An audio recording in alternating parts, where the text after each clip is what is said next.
You are looking at Julian's pronunciation guide, where we look at how to pronounce better some of the most mispronounced words in the world, like this other curious word. But how do you say what you're looking for today?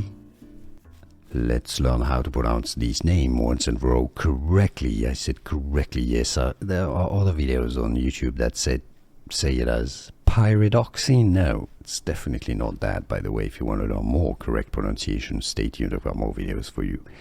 Pyridoxine. Yes, that's how all dictionaries reference the pronunciation of this name. Pyridoxine. Now, it can be pronounced as pyridoxine. That's also correct, all right? That's referenced in American English in particular.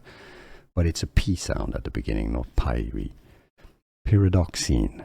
Pyridoxine is the correct pronunciation, and now you know.